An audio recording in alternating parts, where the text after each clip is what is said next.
Believe me, I really want this story to be the silly story of two bands with the same name that just thought they could get away with it. But instead, it's a story about how a guy got a really bad reputation, and then it just got worse and worse and worse, and then everybody forgot about it, and then he went on television, and then he got canceled. So I don't know where to start with this whole thing, except for saying, hi, I'm Dan Frampton, this is the Dan Frampton channel, and if you're not familiar with this band, they were called Liferuiner.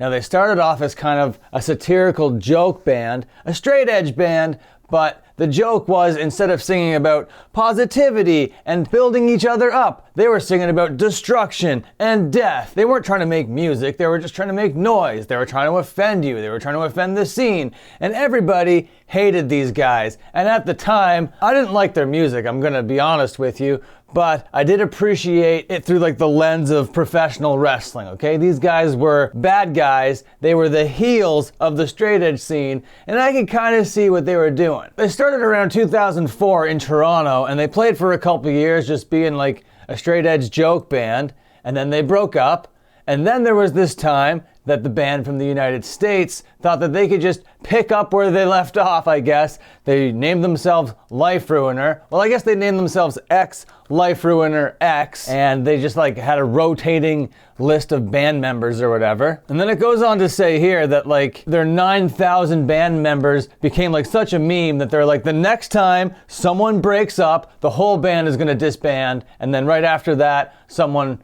you know, quit the band. So the band lived up to their promise and they broke up. Now they've never been a band really with a great reputation, and everybody kind of hated them, and I thought it was all an act, but behind the scenes it turns out they were kind of like dicks to everybody, and I guess they were just kind of like living the gimmick in their mind. I'm not sure, but this story here on LiveJournal basically illustrates a time that this one fan met up with the lead singer, who we're going to be talking about here more predominantly soon, and he kind of was like, why do you have straight edge tattoos? I would never do that, you're stupid, or whatever. If you're interested, here it is, here's the thing. You can pause it and read it, I guess, if you want. I'm not going to read it word for word, but they've always been kind of dicks, you know? So after the American band breaks up after having about 9,000 members, the Canadian band thought it was a great idea to come back together. And here he is, the big picture of the guy we're going to be talking about. His name was Jonny O'Callaghan. And I thought it was a really funny name back in the day, and I thought he had like a really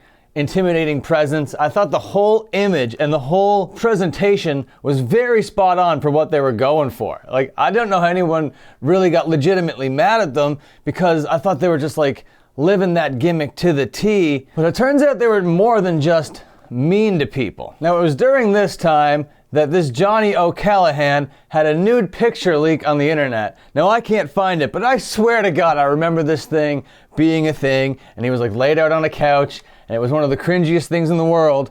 But what made it more cringe is that this guy's fans were kids, okay? And I think this is where you can tell this story is gonna get a little bit dark. There were lots of accusations of R, P, and SA thrown at this guy. I'm on YouTube, so I can't say the full words, but you should know what they mean by now if you're watching content on the internet. And those are the behaviors of a monster, okay? And I think that would have been enough for the band to kind of break up at the time and be like, okay, we gotta fucking silence all this shit. And then, you know, years go by, people forget their things, they're watching television, it's 2014, and Jonny O'Callaghan from Liferuiner decides, hey man, everyone has forgotten how much of a monster I am, right? Okay, yeah, true. What I'm gonna do is I'm gonna go on television as a chef. I'm a chef now. I'm a big time fancy boy chef, and I'm gonna go on this reality show called Chopped Canada. Now, I can't find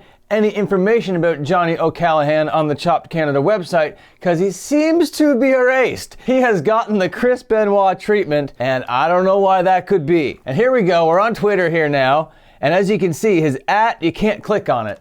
He deleted his account. But these are all the tweets where it's like, hey Jonny, should have won Chopped Canada. Hey Jonny, saw you on Chopped. Great job on Chopped. And anyway, after his stint on Chopped Canada, he goes on to just be a chef, be a big time fancy boy chef, just rocking and rolling, making wrapped up whatever's here in Toronto, and that's whatever, but the internet is the internet, and Twitter is gonna keep being Twitter, and they're like, hey, I saw you on TV, you think you're gonna make food for people? We got Pissing Match X coming out being like, hey Jonny OC, you have us all blocked. We're wondering if you'll address all the P and R allegations. And it turns out like, nah, he didn't respond to that. This thing's only got a couple likes. And then last year, it seems like the last foot finally dropped for our boy, Jonny OC. But I can't find any more information on it because it says here, on like this subreddit, popular Toronto chef Jonathan OC accused of many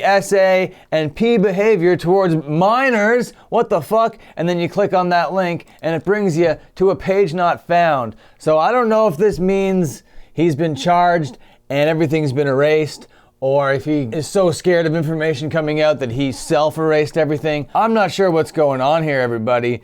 But you gotta know that what started off as a story of a straight edge band making fun of straight edge bands and then going through a million different members in 2 different countries turned into this crazy dark story of this really awful person doing awful things to children. It's not okay and it's not cool. But I don't know how it all played out and I can only speculate. And because of how much he's like just completely vanished and because of how I can't find any information about his television appearances or anything like that, and all I can find is deep cuts using his Twitter handle. But, you know, since he deleted his account, all of those actual tweets aren't really accessible. So it's kind of fucked up. Well, anyway, I'm no investigator. I can't figure out how to find out what happened to this fucking guy. But nevertheless, that's still a pretty crazy friggin' story. So yeah, I'm gonna wrap it up right around there. I just felt like talking about that for a bit. I don't know what else to say. I'm not gonna do the usual plug-in of things at the end of the video. That doesn't seem appropriate or necessary. Yeah, I hope you have a great day. Thank you so much for watching.